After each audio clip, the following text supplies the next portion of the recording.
Magandang gabi, kaibigan. Bago ka tuluyang magpahinga, samahan mo muna ako. Huminga ka ng malalim. At sa bawat pagbuga, pakawalan mo ang lahat ng alalahanin ng maghapon. Dadalhin kita ngayong gabi sa isang ginintuang bukirin sa Pampanga, sa ilalim ng tirik na araw. Doon, sa lilim ng isang matandang puno ng mangga, ilang magsasaka ang nakahanap ng tunay na yaman hindi sa masaganang ani, kundi sa katahimikan ng isang simpleng pinagsaluhang tanghalian. Kaya't ipikit mo na ang iyong mga mata. Ipahinga ang iyong puso. Hayaan mong ang payapang kwentong ito ang maghatid sa iyo sa mahimbing na pananaginip sa isang lugar sa Pampanga, kung saan ang langit ay kasing lawak ng mga pangarap ng mga magsasaka. Ang katanghalian ay hindi lamang isang sukat ng oras. Ito ay isang damdamin, isang sagradong sandali ng pamamahinga na ipinagkakaloob ng lupa sa mga anak nitong nagpapagal. Ang sikat ng araw ay isang kumot na ginto na banayad na bumabalot sa bawat uhay ng palay, na nagiging sanhi upang ang buong bukirin ay magmistulang isang dagat ng kumikinang na esmeralda. Ang hangin na may dalang amoy ng murang palay at halumigmig ng lupa ay tila isang buntong hininga ng kalikasan, isang paalala na sa gitna ng lahat ng pagod, mayroong kapayapaan na naghihintay. Ito ang tagpo sa araw-araw na dula ng buhay. Sa bukid, sa pag-akyat ng araw sa pinakatuktok nito, ang mga anino ay lumiliit at nagtatago, at ang init ay nagiging isang mabigat na yakap na bumabagal sa bawat kilos. Isa-isang humihinto ang mga magsasaka. Ang tunog ng mga pala at asarol na bumabagsak sa lupa ay napapalitan ng katahimikan. Isang katahimikang may bigat at kahulugan. Dahan-dahan, inilalapag nila ang kanilang mga kasangkapan. Ang bawat piraso ng metal at kahoy ay saksi sa kanilang pawis at pagsisikap. Ang kanilang mga likod, na bahagyang nakukuba na sa maghapong pagyuko, ay dahan-dahang umuunat, at ang kanilang mga mata, na kanina'y nakatuon lamang sa lupang binubungkal, ay nagsisimulang maghanap ng kanlungan sa gilid ng malawak na palayan. Isang matandang puno ng mangga ang matikas na nakatayo. Ang kanyang malalabay na sanga ay tila mga brasong nakaunat, nag-aalok ng lilim at ginhawa. Ilang salinlahi na ng mga magsasaka ang nasilungan nito. Ang bawat ugat nito na nakabaon sa lupa ay tila may kwentong ibinubulong tungkol sa mga panahong nagdaan. Dito, sa ilalim ng kanyang mapagpalang lilim, nagtitipon ng mga kaluluwang napapagod. Sila'y naglalakad ng marahan. Ang kanilang mga paay mabibigat sa putik. Ngunit ang kanilang mga mukhay may bakas ng kasiyahan. Ang kasiyahan ng isang nagtrabahong may katapatan. Unang dumating si Tata Berto, ang pinakamatanda sa grupo. Ang kanyang balat ay kulay lupa, kulubot na tila mapa ng kanyang mahabang buhay sa bukirin. Bawat guhit sa kanyang noo at sa paligid ng kanyang mga mata ay nagsasabi ng mga kwento ng tag-araw at tag-ulan, ng masaganang ani at ng mga bagyong sumalanta. Hindi siya nagsasalita. Sa halip, umupo siya sa kanyang paboritong lugar, sa isang malaking ugat ng puno na naging likas na upuan. Isinandal niya ang kanyang likod sa katawan ng puno at ipinikit ang kanyang mga mata. Humihinga ng malalim na tila ba ninanamnam ang bawat sandali ng katahimikan. Para sa kanya, ang pamamahinga ay isang ritual, isang paraan ng pakikipag-usap sa lupa na kanyang minamahal. Sumunod na dumating sina Mang Kiko at Lito, magkumparing laging magkasama sa tawanan at trabaho. Si Mang Kiko, Isang ama na ang mga balikat ay may pasan na pangarap para sa kanyang pamilya, ay may daladalang isang maliit na lalagyan ng pagkain na maingat na binalot sa dahon ng saging. Si Lito naman, na mas bata at may nunal sa gilid ng labi na laging tila nakangiti, ay may bit-bit na isang pitsel ng malamig na tubig. Grabe, pari, ang tindi ng sikat ng araw ngayon, sabi ni Lito habang pinupunasan ng pawis sa kanyang noo gamit ang likod ng kanyang palad. Parang ayaw na akong payukuin ulit. Ganyan talaga. Lito, sagot ni Mang Kiko na may mahinang tawa. Pero isipin mo na lang, ang init na yan ang nagpapatamis sa mga bunga ng mangga at nagpapahinog sa palay. Kaibigan din natin yan. Naupo sila malapit kay Tata Berto na iminulat ang kanyang mga mata at tinanguan sila bilang pagbati. Naglatag sila ng isang lumang banig na gawa sa buri, isang maliit na espasyo na magiging kanilang mundo sa susunod na oras. Isa-isang binuksan ang mga baon. Ang simpleng tanghalian ay nagmistulang isang pista. Ang amoy ng adobong manok na niluto ni Aling Rosa, asawa ni Mang Kiko, ay humalimuyak sa hangin ang pinaghalong anghang ng bawang, asim ng suka, at alat ng toyo ay sapat na para gisingin ang anumang natutulog na panlasa. Kasama nito ang kaning isinangag na may kaunting bawang na nananatiling mainit-init sa loob ng lalagyan. Hala, tikman nyo itong luto ni Mrs. Alok ni Mang Kiko. Ang kanyang mga matay nagniningning sa pagmamalaki. Espesyal daw yan ngayon. Kumuha si Lito at Tata Berto. Ang bawat subo ay tila isang pagkilala sa pagmamahal na inihalo sa bawat pagkain. Hindi kailangan ng maraming salita. Sa bawat ngiti at tango, na ipapahayag ang lahat. Naglabas din si Lito ng ilang hinog na manggang kalabaw na pinitas niya kaninang umaga. Ang matamis at makatas na laman nito ay perpektong panghimagas. Isang regalong mula mismo sa kalikasan. Mayroon ding suman na binalot sa dahon ng saging, malagkit at siksik, na gawa naman ng ina ni Lito. Habang sila'y kumakain, nagsimulang dumaloy ang mga kwento. Kasing natural ng pag-agos ng tubig sa mga pilapil. Unang nagbahagi si Mang Kiko, at sa kanyang boses ay may halong saya at pangamba. Alam niyo ba, si Junjun, yung panganay ko, nakapasa sa universidad sa Maynila. Sabi niya, habang ang tingin ay nasa malayo, tila tinatanaw ang kinabukasan ng kanyang anak. Inhinyero ang gusto niyang maging. Hay, naku, malaking gastos.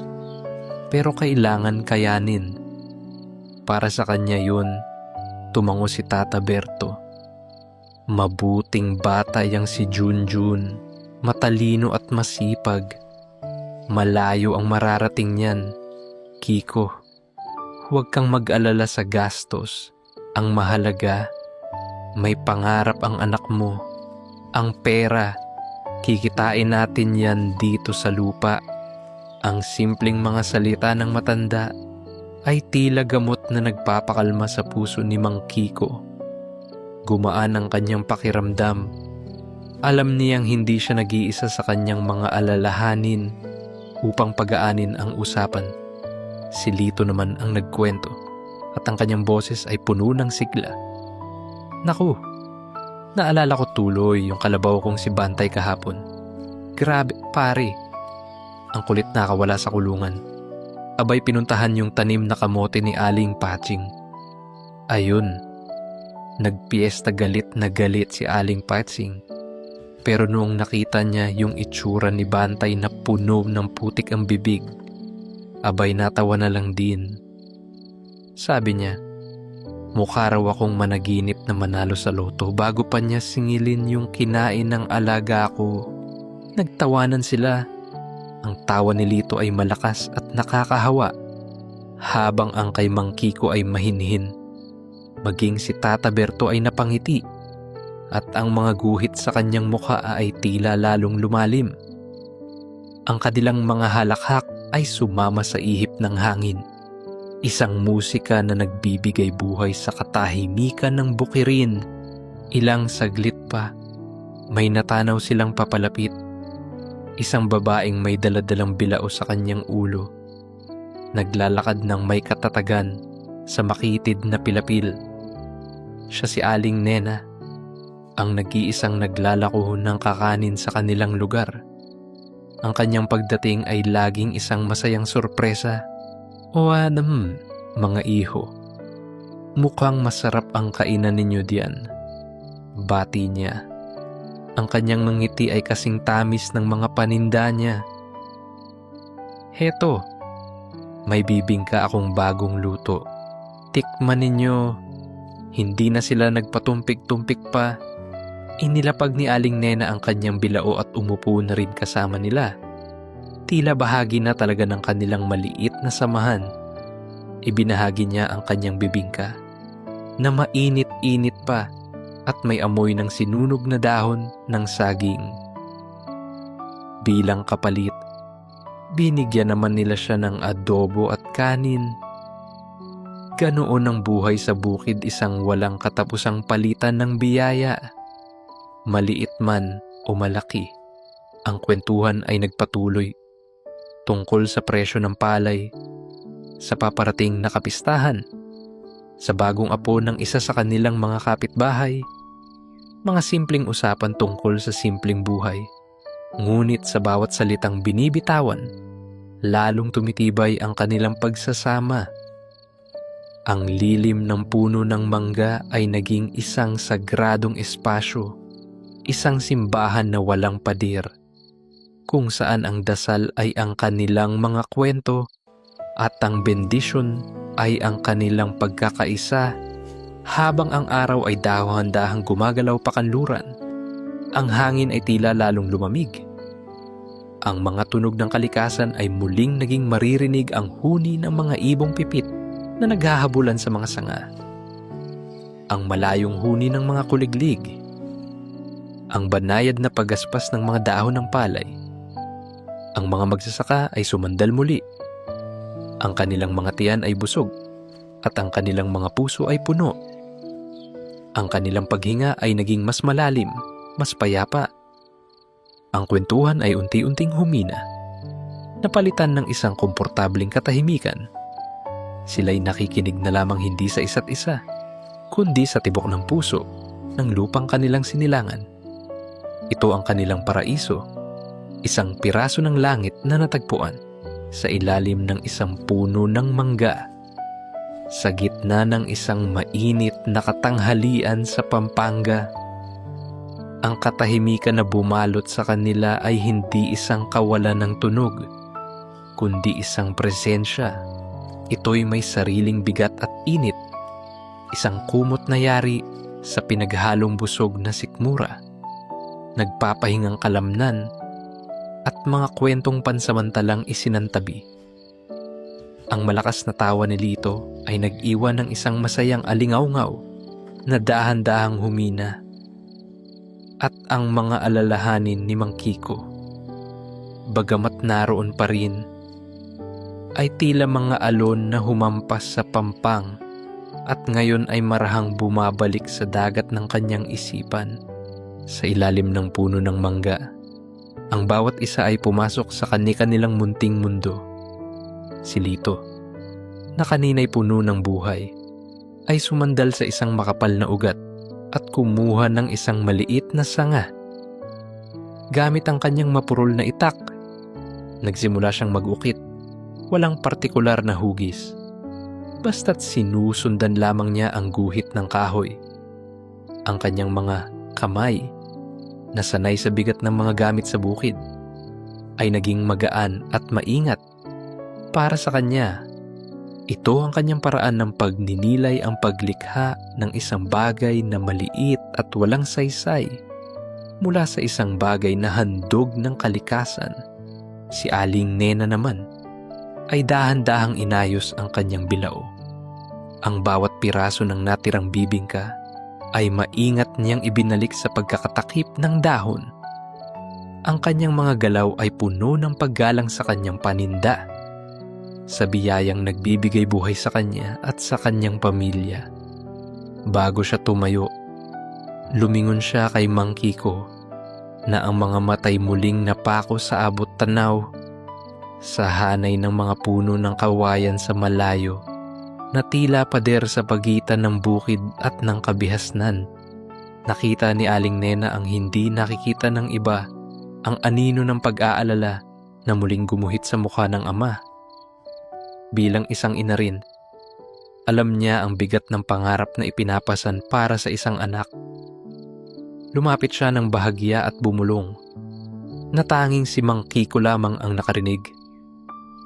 Huwag mong masyadong isipin, Kiko. Ang mga anak, parang mga ibon yan. Kailangan nating palakasin ang kanilang mga pakpak para sa araw na kailangan na nilang lumipad. Ang mahalaga, alam nilang mayroon silang pugad na laging pwedeng uwian.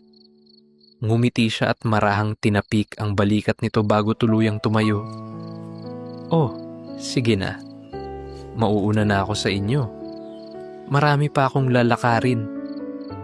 Nagpaalam siya sa lahat at muling ipinatong ang bilao sa kanyang ulo. Naglakad palayo ng may parehong katatagan tulad ng kanyang pagdating. Naiwan si Mang Kiko na dala-dala ang mga salita ni Aling Nena. Tama siya. Ngunit ang puso ng isang ama ay hindi ganoon kadaling pakalmahin. Tumingin siya sa kanyang mga palad magaspang, makalyo, at may mga peklat mula sa mga sugat na matagal nang gumaling. Ito ang mga kamay na nag-aruga kay Junjun, nagpalaki, at nagsumikap para maibigay ang lahat ng hindi niya naranasan. Naalala niya noong bata pa ang kanyang anak, noong ang mundo nito ay ang bukirin lamang. Sila'y magkasamang nagpapalipad ng saranggula, tumatakbo sa mga pilapil, at naliligo sa irigasyon kapag sobrang tindi ng init. Ang bukid ang kanilang palaruan. Dito, ligtas si Junjun. Ngayon, ang kanyang anak ay tutungo sa isang mundong hindi niya kabisado, isang gubat na gawa sa semento at bakal, kung saan ang mga tao ay mabilis maglakad at madaling makalimot. Paano kung magbago siya? Paano kung makalimutan niya ang amoy ng lupa pagkatapos umulan? Paano kung ang mga pangarap na iyon ay kainin siya ng buo? Ang mga tanong ay mga langgam na gumagapang sa kanyang isipan. Nagiiwan ng kaunting kati at kaba si Tata Berto, na kanina pa tahimik sa kanyang sulok, ay nakamasid lamang. Hindi niya kailangang marinig ang mga sinabi ni Aling Nena o basahin ang isip ni Mang Kiko para malaman ang bumabagabag dito. Nakita na niya ang ganyang tingin ng maraming beses sa mga ama na naghahatid sa kanilang mga anak sa sakayan ng bus, sa mga ina na naghihintay ng sulat mula sa malayong lugar. Ito ang walang hanggang kwento ng paglisan at pag-asa. Dahan-dahan, pinulot ni Tata Berto ang isang tuyong dahon ng mangga na nalaglag sa kanyang tabi. Hinaplos niya ito. Pinagmasdan ang bawat litid na tila mga ugat ng ilog na dumadaloy patungo sa isang sentro. Hindi siya tumingin kay Mang Kiko nang siya ay magsalita. Ang kanyang boses ay mahina, halos isang bulong na sinasabayan ng ihip ng hangin. Tingnan mo itong dahon, Kiko. Simula niya, naging berde ito, sariwa, nagbigay ng lilim. Ngayon, tuyo na at nalaglag. Pero bago siya nalaglag, ibinigay niya ang lahat ng kanyang lakas sa puno. Ang puno naman, nananatiling matatag, nagpapalago ng mga bagong dahon. Ganyan din ang mga anak natin. Huminga siya ng malalim. Pinapalaki natin sila. Binibigyan ng lakas mula sa ating mga ugat sa lupang ito. Pagkatapos, darating ang panahon na kailangan nilang bumitaw sa sanga. Lilipad sila kung saan sila dalhin ng hangin. Ang ilan, babagsak malapit sa puno. Ang iba, dadalhin sa malayo. Pero ang ugat, Kiko, ang ugat na pinanggalingan nila, hinding-hindi magbabago. Basta't matibay ang pagkakakapit niya sa lupa. Kahit anong hangin ang dumaan, hindi matitibag yung pagkatao niya. Itinuro niya ang bukirin. Ang lahat ng ito, patuloy niya, ang init ng araw, ang lamig ng tubig, ang hirap ng pagyuko, ang saya ng ani. Lahat yan, nakatanim na sa puso ni Junjun. Yan ang lupa niya. Kahit saan man siya mapadpad, daladala niya yan. Magtiwala ka sa pagpapalaki mo. Magtiwala ka sa kanya. Pagkatapos noon, muli siyang nanahimik. Ibinaba niya ang dahon at ipinikit ang kanyang mga mata. Sapat na ang mga nasabi. Ang mga salita niya ay hindi utos o payo, kundi isang paalala, isang dampi sa balikat na nagsasabing, "Naiintindihan kita." Ang mga salita ni Tata Berto ay tila tubig na idinilig sa nag-aalab na isipan ni Mang Kiko. Dahan-dahan, humupa ang kanyang mga pangamba. Tama si Tata Berto. Ang pagkatao ni Junjun ay hinubog ng bukid na ito. Matatag ito. Napangiti siya ng bahagya. Ang bigat sa kanyang dibdib ay napalitan ng isang mainit na pakiramdam ng pag-asa. Ang init ng katanghalian na kanina'y tila isang kalaban ay naging isang duyan.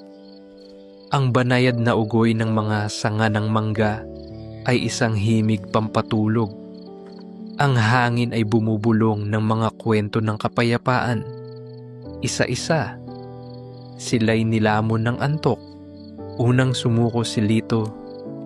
Ang kanyang pag-ukit ay huminto. Ang maliit na sanga at itak ay nalaglag mula sa kanyang mga kamay na lumuwag. Ang kanyang ulo ay tumagilid. At isang mahinang hilik ang nagsimulang humalo sa mga tunog ng kalikasan. Si Mang Kiko, na ngayon ay may payapa ng isipan, ay sumandal din sa puno. Ang kanyang mga braso ay nakakrus sa kanyang dibdib at ang kanyang muka, na kanina'y puno ng gusot, ay naging makinis at kalmado. Sa kanyang pagtulog, marahil ay pinapangarap niya ang isang bukirin kung saan ang kanyang anak ay isang batang tumatakbo. Walang malay at masaya, ang huling pumikit ay si Tata Berto. Bago siya tuluyang magpahinga, iminulat niya ang kanyang mga mata sa huling pagkakataon. Tiningnan niya ang dalawang kasama. Ang kanilang mga mukha ay payapa sa kanilang pagkakahimbing. Tiningnan niya ang malawak na palayan. Ang bawat uhay ay sumasayaw sa ihip ng hangin para sa kanya. Ito ang larawan ng buhay. Isang siklo ng pagod at pahinga, ng pag-aalala at kapanatagan, ng pagtatrabaho at pag-ani. Ang lupa ay nagbibigay at ang lupa ay kumukuha. Ngayon, sa sandaling ito ay nagbibigay ng biyaya ng pagtulog. Isinara niya ang kanyang mga mata at ang kanyang paghinga ay naging malalim at mabagal, kasabay ng ritmo ng lupa sa ilalim ng lilim ng matandang puno ng mangga. 3 katawan ang nagpapahinga, 3 puso ang kumakalma. Ang kanilang mga pangarap, simple man o malaki, ay pansamantalang isinantabi upang bigyang daan ang isang regalong mas mahalaga pa sa ginto, ang biyaya ng isang payapang tanghali. Ang buong paligid ay naging isang sagradong lugar ng pamamahinga, kung saan ang tanging gumagalaw ay ang mga anino sa lupa at ang mga ulap sa langit. At sa saglit na yon, ang lahat ay tama. Ang lahat ay nasa tamang lugar. Ang panaginip ay isang bangka na naglalayag sa isang dagat ng katahimikan. Para sa tatlong magsasaka, ang kanilang paglalakbay ay malalim at walang sagwan. Ngunit tulad ng lahat ng paglalayag, mayroon itong hangganan. Ang pagkising ay hindi isang biglaang paghampas ng alon sa pampang, kundi isang dahan-dahang pagbabago sa ihip ng hangin. Ang hangin ng hapon ay may ibang dalang kwento kaysa sa hangin ng tanghali. Ito'y mas malamig, mas banayad, at may dalang amoy ng mga bulaklak mula sa kalapit na mga hardin at isang pahiwatig ng paparating na ulan sa malayong kabundukan. Ito ang unang humalik sa pisngi ni Tata Berto. Hindi siya nagulat. Ang kanyang pagising ay kasing tahimik ng kanyang pagtulog. Iminulat lamang niya ang kanyang mga mata at ang mundo ay unti-unting bumalik sa kanya ang luntiang bukid, ang asul na langit, ang mga anyo ng kanyang mga kasamang natutulog pa. Umupo siya ng tuwid at inunat ang kanyang mga braso. Ang mga buto niya ay tumunog ng bahagya. Isang testimonya sa mga tao ng pagbabanat ng katawan. Hindi siya gumamit ng relo para malaman ang oras. Tumingala siya sa araw na ngayon ay nagsisimula ng kumiling pakanluran. Tiningnan niya ang mga anino na ngayon ay mas mahaba na, humahaba na, tila mga daliring humahaplo sa lupa. Alam niya, oras na, ngunit hindi niya ginising ang kanyang mga kasama. Sa halip, pinagmasdan niya sila. Nakita niya ang payapang mukha ni Mang Kiko, na kahit sa pagtulog ay tila nakangiti. Ang bigat na kanina'y nakapasan sa balikat nito ay nawala. Ang idinulot ng maikling siesta ay higit pa sa pahinga ng katawan. Ito ay isang paghilom ng kaluluwa. Tumingin din siya kay Lito, na ang bibig ay bahagyang nakaawang at ang mahinang hilik ay patuloy pa rin. Sa kanyang kabataan, ang pagtulog ay isang ganap na pagsuko, isang malalim na balon na walang alaala. Pinagmasdan sila ni Tata Berto na may ngiti sa kanyang mga labi. Sila ang kasalukuyan at ang hinaharap ng bukirin. Siya ang nakaraan na patuloy na nagbabantay. Isang langaw ang dumapo sa ilong ni Lito. Kinunot niya ang kanyang noo sa pagkakatulog. Iwinasiwas ang kanyang kamay. At sa isang iglap ay nagising. Ay, pusa. Bulalas niya. At agad na napaupo. Napakamot siya sa kanyang batok at tumingin sa paligid na may halong pagkalito, na tila naghahanap ng panahong nawala. Grabe. Ang sarap ng tulog ko.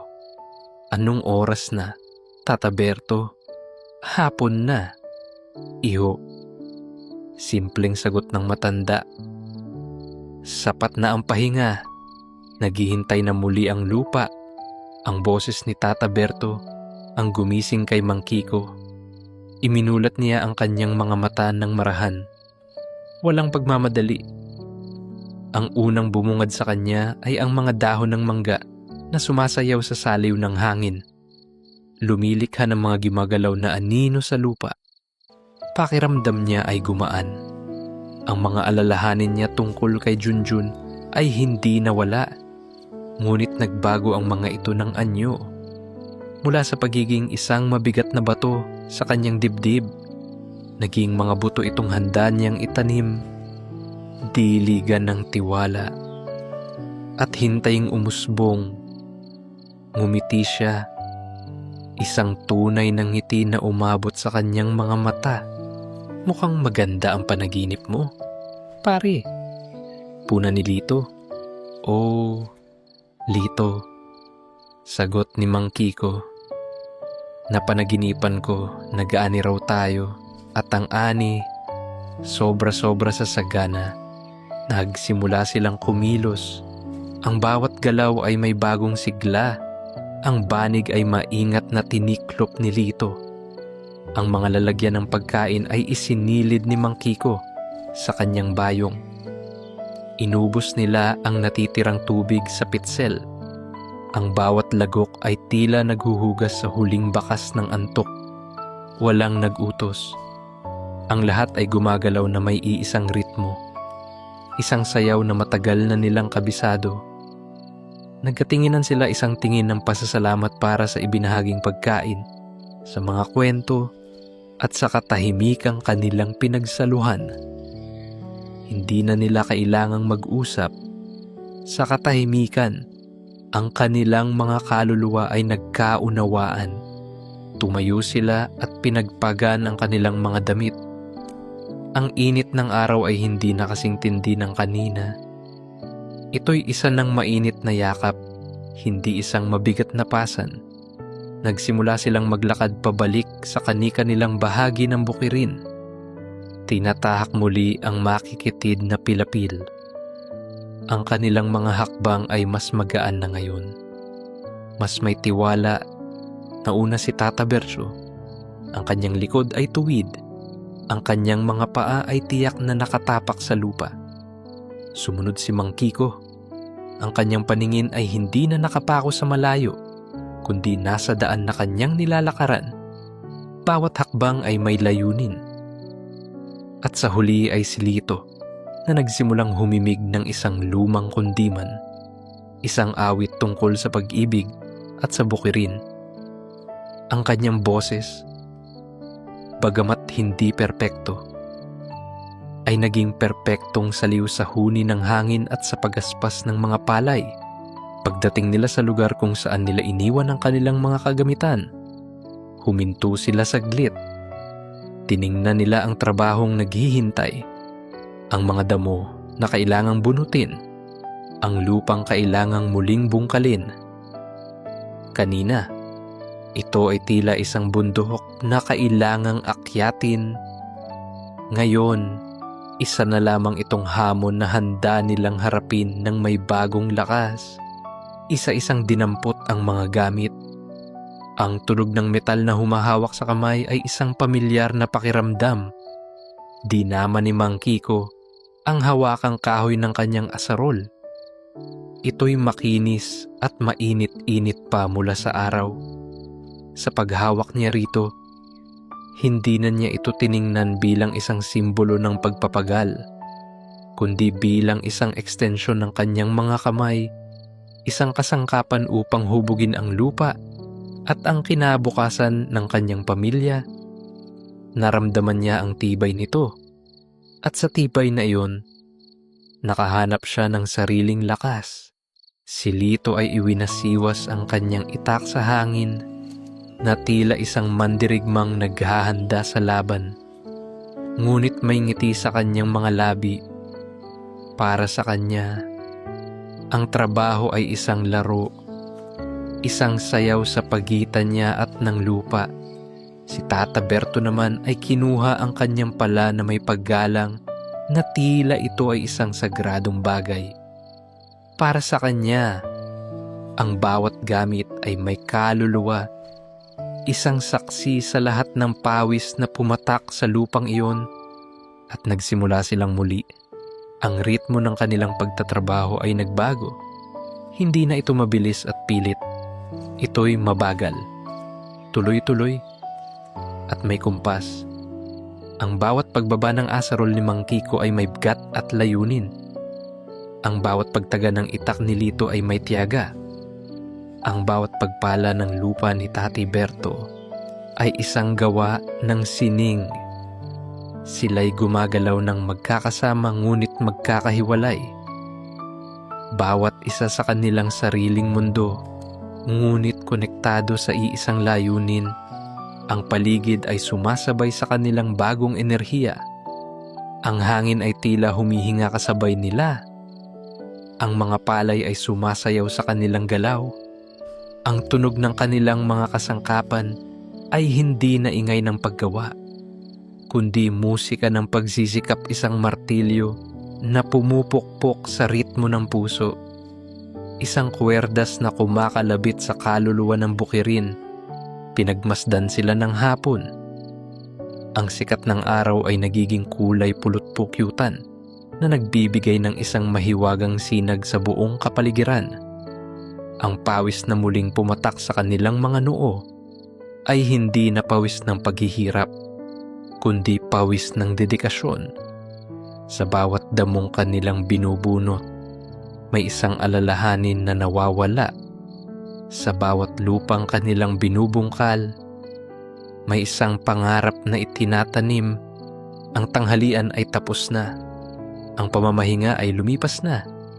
Ngunit ang diwa nito ang diwa ng pagkakaisa, ng pag-asa, at ng payapang lakas ay nanatili.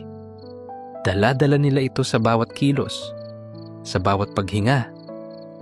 Ang siesta sa ilalim ng puno ng mangga ay hindi isang pagtakas mula sa kanilang gawain. Ito ang puso ng kanilang gawain.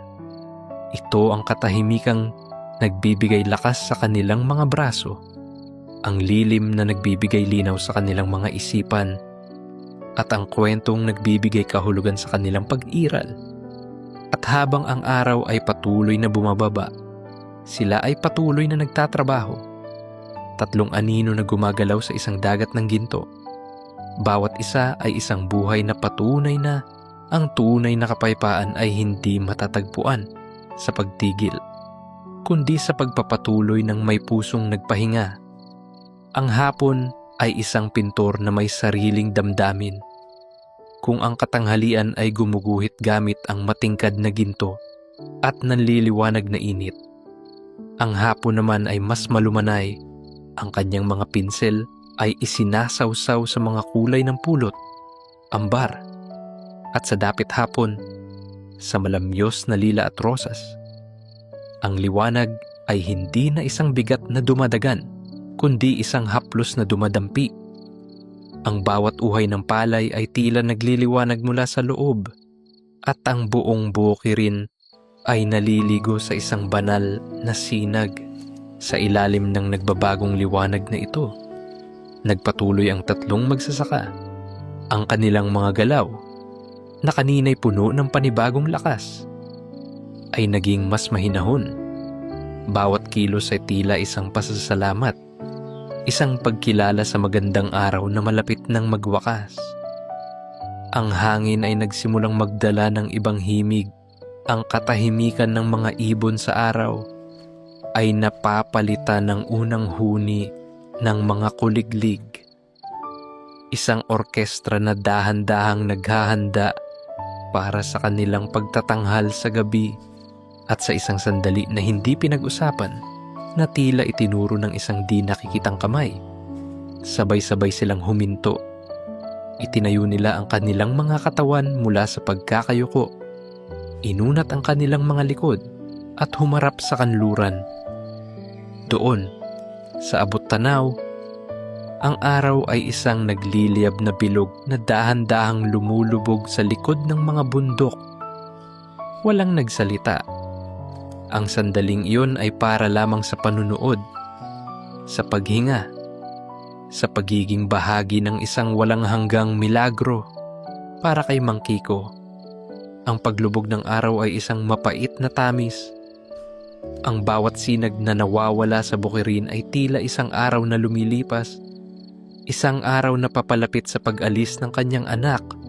Ngunit ngayon, habang pinagmamasdan niya ang maningning na mga kulay sa langit, ibang damdamin ang nanaig. Nakita niya ito hindi bilang isang pagwawakas, kundi bilang isang pangako. Ang araw na ito na lumulubog sa Pampanga ay ang parehong araw na sisikat bukas sa Maynila. Ang parehong araw na magbibigay liwanag sa landas na tatahakin ni Junjun.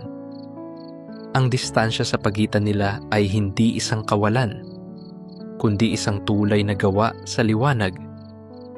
Ang lungkot sa kanyang puso ay naroon pa rin. Ngunit ngayon ay may kasama na itong pag-unawa. Isang payapang pagtanggap na ang pag-ibig ng isang ama ay kayang maglakbay ng higit pa sa kayang abutin ng tanaw. Si Lito, sa kanyang simpleng pananaw, ay namangha. Para sa kanya, ang tanawin ay isang regalong hindi matutumbasan ng salapi. Grabe. Bulong niya sa kanyang sarili. Isang salitang puno ng pagkamangha. Ang mga kulay kahel, pula. Lila ay tila isang piyesta para sa kanyang mga mata.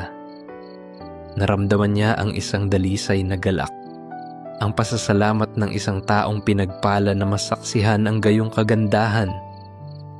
Ang pagod sa kanyang katawan ay tila natunaw, pinalitan ng isang pakiramdam ng pagiging maliit, ngunit mahalagang bahagi ng isang napakalaki at napakagandang mundo. Ang paglubog ng araw ang siyang nagpapaalala sa kanya kung bakit niya mahal ang buhay sa bukid. Ang bawat araw ay nagtatapos sa isang obra maestra. Si Tata Berto naman ay nakatayo na tila isang estatwa. Ang kanyang mga mata ay bahagyang nakapikit, na para bang dinaraman niya ang tanawin sa halip na tinitingnan lamang ito. Para sa kanya, ang paglubog ng araw na ito ay isa lamang sa libo-libong paglubog na nasaksihan na niya mula sa mismong bukirin na iyon. Nakita na niya itong lumubog sa mga panahong may masaganang ani at sa mga panahong may tagtuyot. Nakita na niya itong lumubog noong siya'y isang batang tulad ni Lito at noong siya'y isang amang tulad ni Mang Kiko. Ang araw ay isang matandang kaibigan, isang tapat na kasama na laging tumutupad sa kanyang pangako na magbabalik kinabukasan. Sa bawat paglubog, nararamdaman niya ang pulso ng panahon, ang walang katapusang siklo ng buhay. Hindi ito nagdudulot sa kanya ng lungkot o saya, kundi ng isang malalim na kapanatagan. Ang lahat ay nasa ayos. Ang lahat ay nagpapatuloy nang ang huling piraso ng araw ay nagtago na sa likod ng mga bundok at ang kalangitan ay naging isang malawak na kambas ng malalamlam na kulay. Sabay-sabay silang humingan ng malalim. Ang palabas ay tapos na. Muli, walang salita. Isang tango lamang mula kay Tati Berto ang nagsilbing hudyat. Oras na para tapusin ang gawain, ngunit ang kanilang huling mga gawain ay hindi na pagtatrabaho. Ito ay isang ritual ng paghahanda para sa gabi. Maingat na nilinis ni Lito ang kanyang itak. Tinatanggal ang bawat piraso ng damo at lupa na dumikit dito bago isinukbit sa kanyang baywang.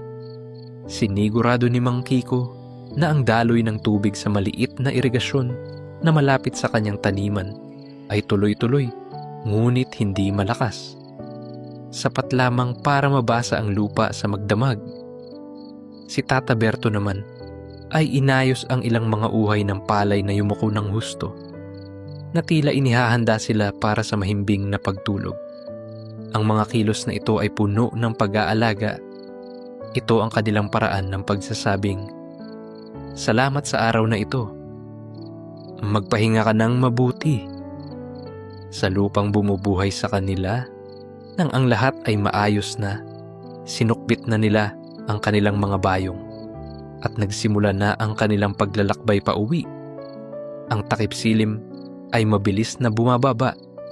Ang dating luntian at gintong bukirin ay naging isang tanawin ng mga anino at silweta. Ang hangin ay lalong lumamig at ang amoy ng gabi ang amoy ng hamog nang namumulaklak na dama de noche mula sa malayo ay nagsimulang pumalit sa amoy ng araw at lupa. Naglakad sila sa pamilyar na landas. Ang kanilang mga yabag ay lumilikha ng isang mabagal at pare-parehong tunog. Ang katahimikan sa pagitan nila ay hindi na katahimikan ng pagod, kundi katahimikan ng pagiging kontento.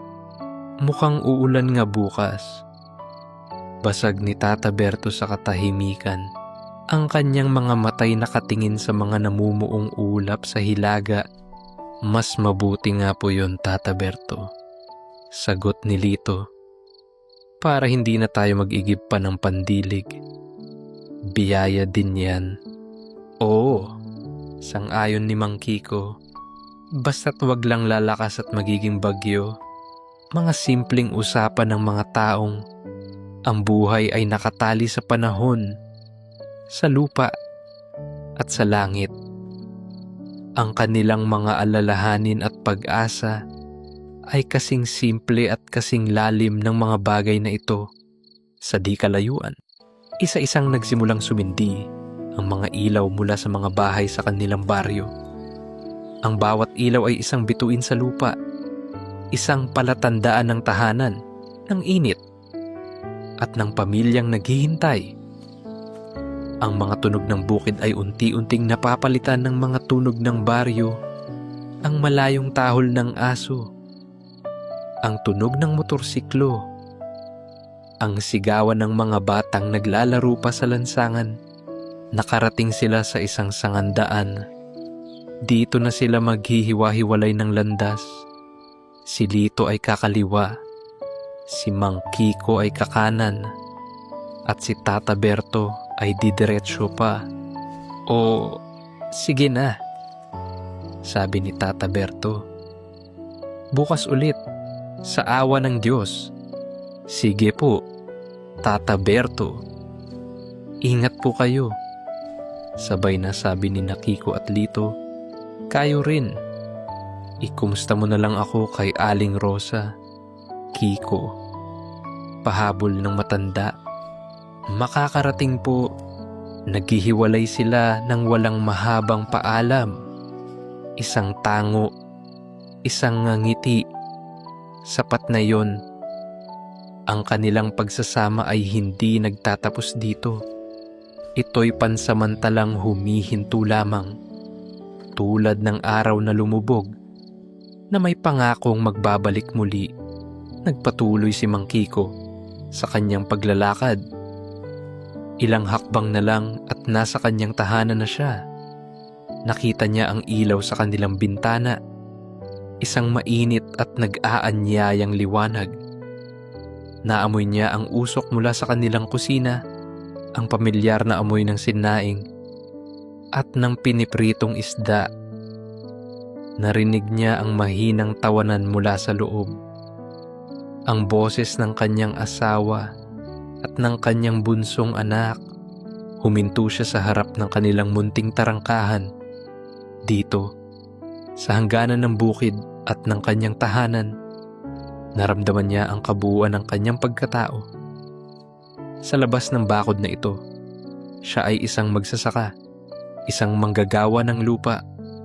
Ngunit sa paghakbang niya papasok, siya ay magiging isang asawa, isang ama, isang haligi ng tahanan. Huminga siya ng malalim, pinakawalan ang huling bakas ng pagod ng buong araw. Itinaas niya ang kanyang kamay at inilapat sa kanilang pinsuan. Bago pa man siya kumatok, bumukas na ito. At sa liwanag na nagmumula sa loob, nakita niya ang nakangiting mukha ng kanyang asawa. Isang ngiting nagsasabing, maligayang pagbabalik. Dito, sa yakap ng kanyang pamilya, nagtatapos ang kanyang paglalakbay. Dito, kumpleto ang kanyang mundo. Ang pagbukas ng pinto ay pagbubukas ng isang mundo. Sa pagpasok ni Mang Kiko, ang amoy ng lupa at pawis na dala niya mula sa buong araw ay sinalubong ng amoy ng tahanan, ang halimuyak ng mainit na kanin, ang nag-aanyayang bango ng pritong isda, at ang pamilyar na samyo ng kanilang munting bahay na yari sa kahoy at sa wali. Agad siyang niyakap sa binti ng kanyang 5 taong gulang na anak na si Ana, na may hawak-hawak pang manika. Itay, umuwi ka na po. Masayang bati ng bata. Binuhat siya ni Mang Kiko. At sa isang iglap, ang lahat ng pagod mula sa maghapon ay tila naglaho. Hinalikan niya ang pisngi ng anak na may amoy ng pulbos at gatas. Oo, anak, narito na si Itay. Lumapit ang kanyang asawang si Rosa. Kinuha ang bayong mula sa kanyang kamay at pinunasan ng pawis sa kanyang noo gamit ang dulo ng kanyang duster. Ang mga mata nito ay puno ng pag-unawa at pagmamahal. Walang maraming tanong. Ang isang tingin lang ay sapat na para malaman ang lahat. Magpahinga ka na muna, Kiko. Hahainan na kita. Kumusta ang araw mo? Mabuti naman, sagot ni Mang Kiko. Ibinababa si Ana. Medyo mainit kanina, pero masarap ang pahinga namin sa tanghali habang si Mang Kiko ay nagpapalit ng damit. Ang isipan ng mananalaysay ay panandali ang lumipad sa iba pang tahanan. Sa dulo ng kanilang kalye, sa isang bahay na may tanim na mga orkidyas sa bintana, masayang pumasok si Lito. Sinalubong siya ng kanyang matandang ina na nag-aabang sa may pintuan. "Nay, heto po," sabi niya. At inilabas mula sa kanyang bulsa ang isang maliit na ibong inukit sa kahoy. Simple lamang ang pagkakagawa, ngunit bakas ang tiyaga. Napangiti ang kanyang ina. Hinaplos ang pisngi ng anak. "Hay, naku, ikaw talagang bata ka. Salamat." "Anak." Ang simpleng regalo ay nagdala ng kislap sa mga mata ng matanda. Isang kislap na mas mahalaga pa sa anumang hiyas sa kabilang dako ng baryo. Sa isang munting kubo na nakatayo malapit sa ilog, tahimik na umuwi si Tata Berto. Ang kanyang tahanan ay simple, payak. Walang asawang sasalubong, walang anak na yayakap. Ngunit ang kanyang tahanan ay hindi walang laman. Ito ay puno ng mga alaala, ng katahimikan, at ng malalim na koneksyon sa kalikasan. Nagsindi siya ng kanyang gasera, at ang liwanag nito ay nagbigay ng mainit na kulay sa loob ng kubo. Naghanda siya ng kanyang hapunan, isang mangkok ng kanin at isang pirasong tuyo. Pagkatapos kumain, umupo siya sa kanyang tumba-tumba sa may bintana. Nakatanaw sa bukirin na ngayon ay natutulog sa ilalim ng buwan. Ang kanyang pag-iisa ay hindi kalungkutan. Ito ay isang pagpili, isang mapayapang pakikipag-isa sa mundong kanyang ginagalawan. Ang ihip ng hangin sa gabi ang kanyang kausap, at ang mga bituin ang kanyang mga kasama. Bumalik ang ating tingin sa tahanan ni Mang Kiko. Ang hapagkainan, kahit simple, ay puno. Puno ng pagkain, puno ng kwento, puno ng tawanan. Ikinuwento ni Ana ang kanyang paglalaro. Ikinuwento ni Rosa ang kanyang pagpunta sa palengke. Nakikinig si Mang Kiko. Sumasagot. Tumatawa. Ang kanyang presensya ay buo. Hindi na siya ang amang ang isip ay nasa Maynila, kundi isang amang naroroon sa sandaling iyon para sa kanyang pamilya. Pagkatapos ng hapunan, habang hinuhugasan ni Rosa ang mga plato at naghahanda na sa pagtulog si Ana, lumabas si Mang Kiko sa kanilang batalan. Umupo siya sa isang bangkong kahoy at tumingala sa langit na puno ng bituin. Ang hangin ng gabi ay malamig at malinis. Dito, sa katahimikan, isa-isang bumalik sa kanya ang mga tagpo ng araw na nagdaan. Naalala niya ang nakakapasong sikat ng araw sa kanyang likod, ang bigat ng asarol sa kanyang mga kamay, at pagkatapos, ang imahe ng puno ng mangga, ang lilim nito, ang banig na kanilang nilatag, ang amoy ng adobo, ang tamis ng hinog na mangga, ang lasa ng bibingka ni Aling Nena. Narinig niya sa kanyang isipan ang malakas na tawa ni Lito, ang mahinahong boses ni Aling Nena, at ang mga salitang puno ng karunungan ni Tata Berto. Ang ugat, Kiko. Basta't matibay ang pagkakakapit niya sa lupa. Napangiti si Mang Kiko. Ngayon, naiintindihan na niya ng lubusan. Ang lupa na tinutukoy ni Tata Berto ay hindi lamang ang lupang binubungkal sa Pampanga. Ito ang lahat ng bagay na nagbibigay tibay sa pagkatao ng isang tao. Ang pamilya, ang mga kaibigan, ang mga aral, ang mga alaala, ang tahanang ito, ang pagmamahal ni Rosa, ang yakap ni Ana, ang mga tawanan nila sa hapagkainan. Ito ang lupa ni Junjun. Ito ang ugat na hindi mabubunot kahit saan man siya dalhin ng hangin. Ang takot sa kanyang puso ay napalitan ng isang malawak na pagtitiwala. Isang pagtitiwala sa kanyang anak, sa kanyang pagpapalaki, at sa buhay mismo. Ang pag-alis ni Junjun ay hindi isang pagkawala, kundi isang pagtatanim sa ibang bukirin. At alam niyang balang araw, ito ay mamumunga rin. Tumingin siya sa kadiliman, sa direksyon ng bukirin. Naisip niya ang mga palay na tahimik na lumalago sa gabi, umiinom ng hamog, nag-iipon ng lakas para sa pagsikat ng araw bukas. Ganoon din sila. Ang tanghalian nila ay hindi lamang isang pahinga. Ito ang hamog na nagbigay buhay sa kanilang mga kaluluwang napapagod. Ito ang katahimikang nag-ipon ng kanilang lakas para harapin ang hapon. Ang simpleng pagsasalo-salo sa ilalim ng puno ay ang pinakamahalagang ani ng araw. At bago ka matulog ngayong gabi, hayaan mong ibahagi ko sa iyo ang natutunan ni Mang Kiko. Ang buhay ay hindi nasusukat sa lawak ng bukirin na iyong inaari o sa dami ng palay na iyong inaani. Hindi ito nasusukat sa taas ng pangarap o sa layo ng nararating. Ang buhay, sa kanyang pinakadalisay na anyo, ay nasusukat sa mga sandali ng pamamahinga sa pagitan ng bawat pagpapagal. Ito ay nasa init ng ibinabahaging kape sa umaga, nasa lilim ng isang puno sa katanghalian, nasa kwentuhan ng mga kaibigan, nasa tamis ng isang hinog na prutas, nasa payapang pagtulog habang ang mundo ay nagpapatuloy sa kanyang pag-ikot. Ito ay nasa pag-uwi sa isang tahanang naghihintay at sa paghahanap ng kapayapaan sa isang tahimik na gabi.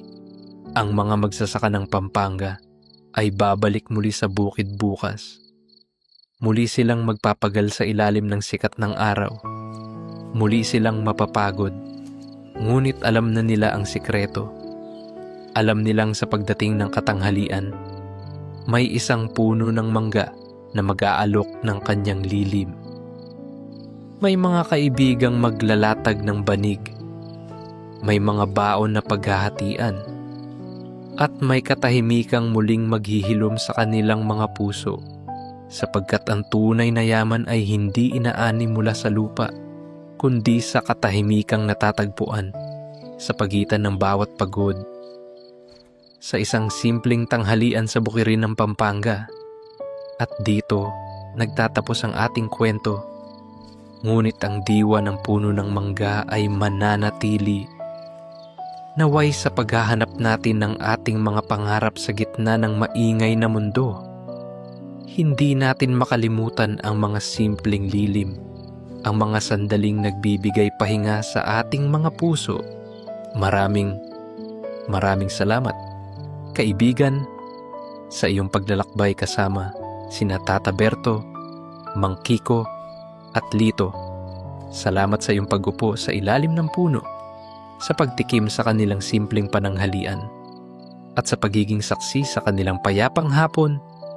Ang iyong pakikinig ay isang regalong nagbibigay buhay sa kanilang simpleng kwento. Ang bawat pagtatapos ay simula ng isang bagong paghihintay. Sa mga susunod na gabi, may mga bago tayong kwentong sisilipin. Mga bagong bintana patungo sa mga pusong simple, ngunit puno ng pagmamahal at pag-asa. Hanggang sa muli nating pagkikita sa panaginip. Naway maging mahimbing ang iyong pagtulog at dalawin ka ng mga pangarap na kasing payapa ng bukirin sa takip silim. Magandang gabi, kaibigan.